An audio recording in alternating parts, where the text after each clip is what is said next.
Good morning, students. Today we are going to study a new poem, that is When You Are Old.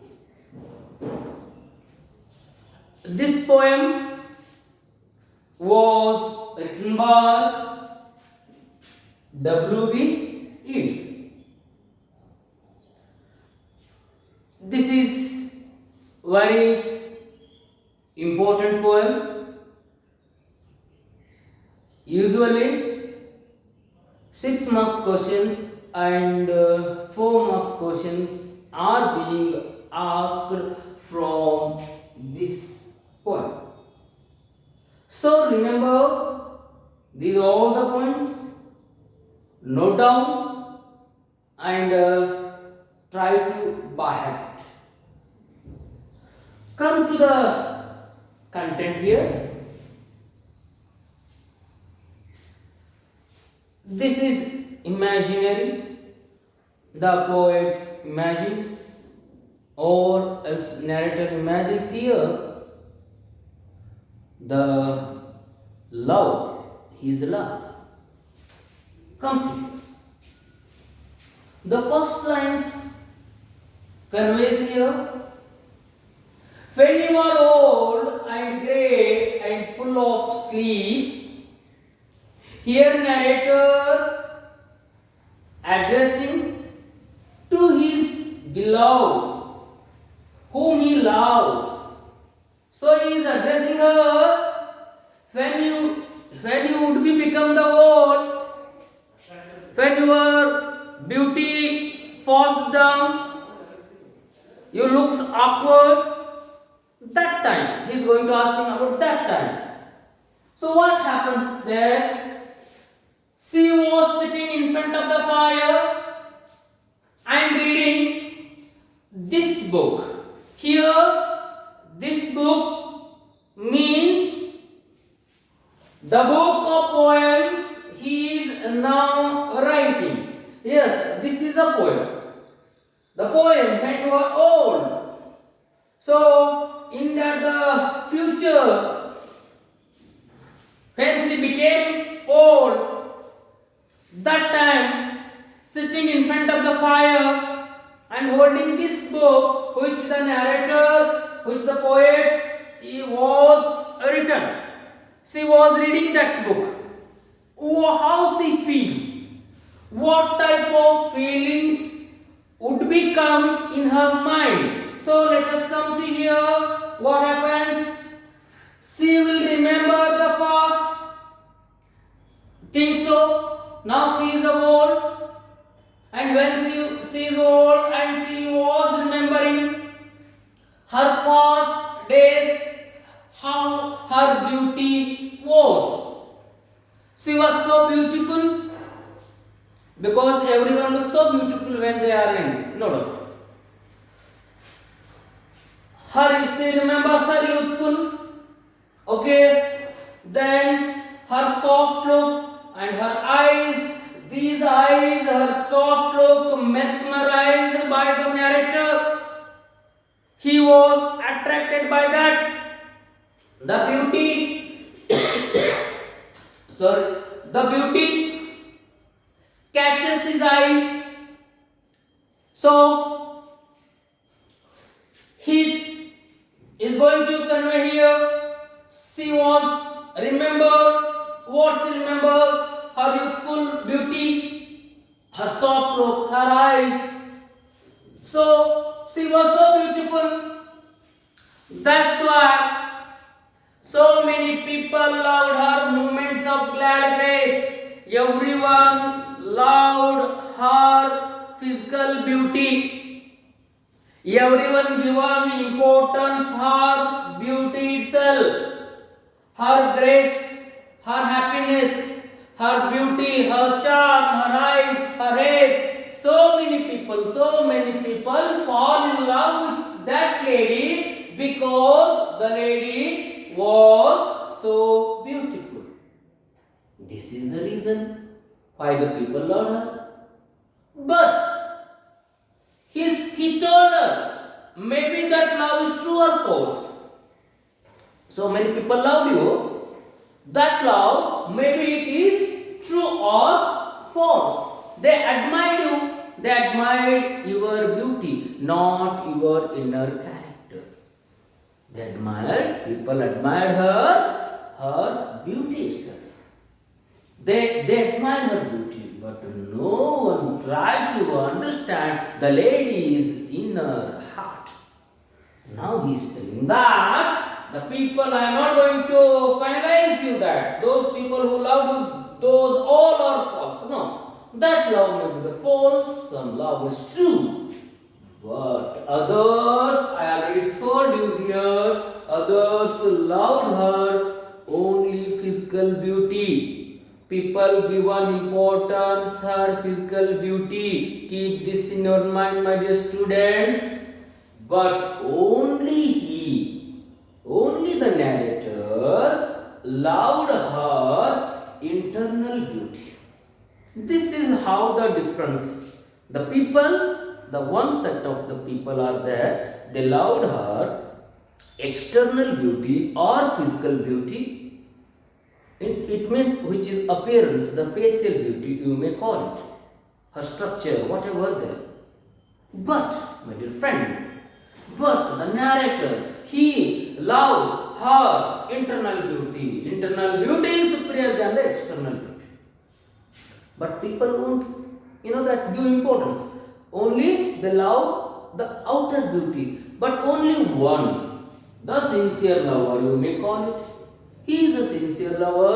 That fellow loved her internal beauty.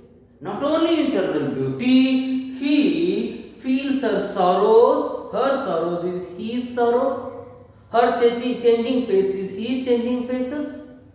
So he wanted to be with her in every critical condition, not in happy moment. He wanted to join the hands with her. All the odds comes in their life.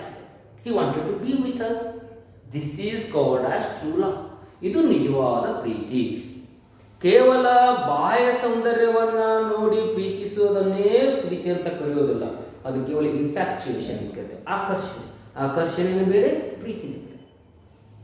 ಬಹಳಷ್ಟು ಜನ ಅವಳ ಬಾಹ್ಯ ಸೌಂದರ್ಯವನ್ನು ನೋಡಿ ಪ್ರೀತಿ ಮಾಡ್ತಾ ಇದ್ರು. ಅವಳ ಕಣ್ಣುಗಳನ್ನಾಗಿರ್ಬೋದು, ಅವಳ ಮಧುರವಾದಂಥ ನೋಟವಾಗಿರ್ಬೋದು, ಅವಳ ಸುಂದರವಾದಂಥ ಕೇಶವಾಗಿರ್ಬೋದು, ಜನ ಅವಳ ಬಾಹ್ಯ ಸೌಂದರ್ಯವನ್ನು ನೋಡಿ ಪ್ರೀತಿ ಮಾಡಿದರೆ ಹೊರತಾಗಿ ಇಲ್ಲಿ ಮಾತ್ರ ನ್ಯಾರೇಟರು ಅವಳ ಆಂತರಿಕ ಸೌಂದರ್ಯವನ್ನು ನೋಡಿ ಪ್ರೀತಿ ಮಾಡ್ತಾನೆ. ಅಷ್ಟೇ ಅಲ್ಲ ವಿದ್ಯಾರ್ಥಿಗಳೇ, ಅವನು ಅವಳ ಕಷ್ಟದಲ್ಲಿಯೂ ಸಹ ಭಾಗವಹಿಸಬೇಕು ಅನ್ನುವಂಥ ಫೀಲಿಂಗ್ಸ್ ಅವನ ಹತ್ರ ಇರ್ತದೆ. This is the true love we call. ಇದು ನಿಜವಾದ ಪ್ರೀತಿ ಅಂತ. ಕೇವಲ ಸಂತೋಷದಲ್ಲಿ ಭಾಗವಹಿಸೋದಷ್ಟೇ ಅಲ್ಲ. Okay, you may test that if the people who comes with you when you are in a difficult condition, the man who stretches hands with you, he is the best friend, she is the best friend. So many friends we have, but those friends are profit oriented. ಅವರು ನಮ್ಮಿಂದ ಏನಾದರೂ ಬಯಸುವಂತ ಜನ ಇದ್ರು ಅಂದ್ರೆ, ಏನಾದರೂ ನಮ್ಮಿಂದ ನಿರೀಕ್ಷೆ ಮಾಡಿ ನಮ್ಮಿಂದ ಸ್ನೇಹವನ್ನು ಮಾಡ್ಕೊಂಡಿದ್ದೇ ಆಗಿತ್ತು ಅಂದ್ರೆ, ಅಂಥವ್ರನ್ನ ನಾವು ನಿಜವಾದ ಸ್ನೇಹಿತರು ಅಂತ ಕರೆಯೋದಲ್ಲ, ನಿಜವಾದ ಏನಪ್ಪ ಅಂದ್ರೆ ಲವರ್ಸ್ ಅಂತ ಕರೆಯೋಕ್ಕಾಗೋದು. ಅದು ಯಾರು?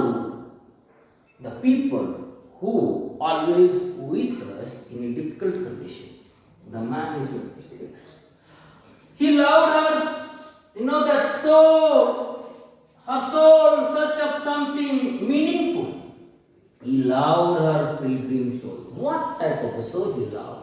He loved her pilgrim soul, yatrika atma, which is a pure love, which soul is very pure. That soul, the narrator, is love. ಅವನು ಅದನ್ನು ಪ್ರೀತಿ ಮಾಡ್ತಾನೆ. ಅದು ಹೇಳ್ತಾನೆ, ಅವನು ಹೇಳ್ತಾನೆ, I loved, that I loved her in her sorrowness or in changing faces. Such type of the person the narrator was. Then when she was bending down beside the glowing bars with feeling that that love was vanished. Now she was repenting. I have lost my love. I had lost my love. I am unable to identify the true love which when I was young. She was again repenting how my true love vanished away, which sat on the mountain and which was hidden amid the crowds of stars. ಕೊನೆಯವಳು ಪಶ್ಚಾತ್ತಾಪ ಪಡ್ತಾಳೆ. ಯಾವ ರೀತಿಯಾಗಿ ನನ್ನ ಪ್ರೀತಿಯನ್ನು ನಾನು ಕಳೆದುಕೊಂಡೆ, ನಿಜವಾದ ಪ್ರೀತಿಯನ್ನು ನನಗೆ ಗುರುತಿಸಲಿಕ್ಕೆ ಆಗಲಿಲ್ಲ. I had fail. ಏನಾಯಿತು? ಆ ಪ್ರೀತಿ ಮಾಯವಾಗಿ ಹೋಯಿತು. ಎಲ್ಲಿ ಹೋಗಿ ಕೂತ್ಕೊಳ್ತದೆ ಅಂದರೆ ಆ ಪರ್ವತದ ತುತ್ತ ತುದಿಯನ್ನ ಏರಿ ಆ ಪ್ರೀತಿ ಕೂತ್ಕೊಳ್ತದೆ. ಆ ತುದಿಯನ್ನ ಏರೋದಕ್ಕೆ ಅವಳಿಂದ ಸಾಧ್ಯ ಆಗೋದಿಲ್ಲ. ಅಷ್ಟೇ ಅಲ್ಲ, ಆ ನಿಜವಾದ ಪ್ರೀತಿ ಸಹ ಬೇಕು ಅಂದರೆ ಸಿಗದೇ ಇರುವಂತ ಒಂದು ಗುಂಪೊಳಗಡೆ ಕೂಡುತ್ತದೆ. ಯಾವುದು ಅಂದರೆ ನಕ್ಷತ್ರಗಳ ಮಧ್ಯದಲ್ಲಿ ಹೋಗಿ ಆ ಪ್ರೀತಿ ಆ ಗುಂಪಿನಲ್ಲಿ ಕೂತ್ಕೊಂಡು. ಇದು ನಕ್ಷತ್ರದಲ್ಲಿ ಹೋಗಿ ಕೂತ್ಕೊಳ್ಳುವಂತಹ ಪ್ರೀತಿ ಅಂದರೆ ಅದನ್ನು ನೀವು ಎರಡು ಅರ್ಥದಲ್ಲಿ ಅದನ್ನು ತಿಳಿದುಕೋಬಹುದು. when you come to that in our Indian mythology, the people one who die they will become the stars. ನಕ್ಷತ್ರ ಆಗ್ಬಿಡ್ತಾರೆ. ನಾವು ರೋಮಿಯೋ ಜೂಲಿಯಟ್ ನಲ್ಲಿ ಈ ಕಾನ್ಸೆಪ್ಟ್ ಅನ್ನು ಓದಿದ್ವಿ. ಹಾಗೇನೆ ಆ ನಿಜವಾದ ಪ್ರೀತಿ ಎಲ್ಲಿ ಹೋಗ್ತದೆ ಅಂದ್ರೆ ಆ ನಕ್ಷತ್ರಗಳ ಮಧ್ಯದಲ್ಲಿ ಅಡಗಿಕೊಳ್ಳುತ್ತದೆ. ಆ ನಕ್ಷತ್ರದಲ್ಲಿ ಅವಳ ಪ್ರೀತಿ ಯಾವುದು, ಅಷ್ಟು ನಕ್ಷತ್ರ ಗುಂಪಿನಲ್ಲಿ ಅವಳ ಪ್ರೀತಿ ಯಾವುದು ಅನ್ನೋದನ್ನು ಅವಳಿಗೆ ಐಡೆಂಟಿಫೈ ಮಾಡಕ್ಕೆ ಹೋಗೋದಿಲ್ಲ. Such a way the lady who was unable to identify her true love. This is how the narrator wanted to convey here. He is a past, that futuristic love. This is futuristic love. ಇದು ಭವಿಷ್ಯದ ಪ್ರೀತಿ ಅಂತ ಹೇಳ್ತಾನೆ. ಗೊತ್ತಾಗದೇ ಇರುವಂಥದ್ದು, ಅವಳು ಕಳ್ಕೊತಾಳೆ, ನೋಡ್ಲಿಕ್ಕೆ ಆಗೋದಿಲ್ಲ ಅವಳಿಗೆ. So ಈ ರೀತಿಯಾಗಿ ಏನಪ್ಪ ಅಂದ್ರೆ W.B. Yeats ಅವರು ಬಹಳಷ್ಟು ಮಾರ್ಮಿಕವಾಗಿ ಏನು ಮಾಡ್ತಾರೆ ಅಂದರೆ ಈ ಕವನವನ್ನು ಇಲ್ಲಿ ಬರೀತಾರೆ. ಇಷ್ಟು ನಮಗೆ ಗೊತ್ತಾಗಬೇಕು. ಇಲ್ಲಿ ನ್ಯಾರೇಟರ್ ಅವಳ ಆಂತರಿಕ ಸೌಂದರ್ಯವನ್ನು ಪ್ರೀತಿ ಮಾಡ್ತಾನೆ, ಜನ ಅವಳ ಬಾಹ್ಯ ಸೌಂದರ್ಯವನ್ನು ನೋಡಿ ಪ್ರೀತಿ ಮಾಡ್ತಾರೆ. ಸೊ ಆಂತರಿಕ internal beauty and external beauty, physical beauty you may call. So ಇವುಗಳನ್ನು ಏನಪ್ಪ ಅಂದರೆ ಅಲ್ಲಿ ನಾವು ಸಾಮ್ಯತೆಯನ್ನು ಅವುಗಳ ಮಧ್ಯದಲ್ಲಿರುವಂಥ ವ್ಯತ್ಯಾಸವನ್ನು ನಾವು ಇಲ್ಲಿ ಕಾಣ್ತಾ ಹೋಗ್ತೇವೆ. ನಿಜವಾದ ಪ್ರೀತಿ ಯಾವುದು ಅಂದರೆ the true love always loves internal beauty. ನಿಜವಾದ ಪ್ರೀತಿ ಆಂತರಿಕ ಸೌಂದರ್ಯವನ್ನು ಪ್ರೀತಿ ಮಾಡುವಂಥದ್ದು ಇರ್ತದೆ. ಸೊ ಇಷ್ಟು ಪಾಯಿಂಟ್ಸ್ಗಳನ್ನು ನೀವು ನೆನಪಿನಲ್ಲಿಟ್ಟುಕೋಬೇಕು. ಈ based on this poem, based on explanation, you have to try to make your own ನೋಟ್ಸ್ಗಳನ್ನು ತೆಗಿಬೇಕು. Okay, thank you.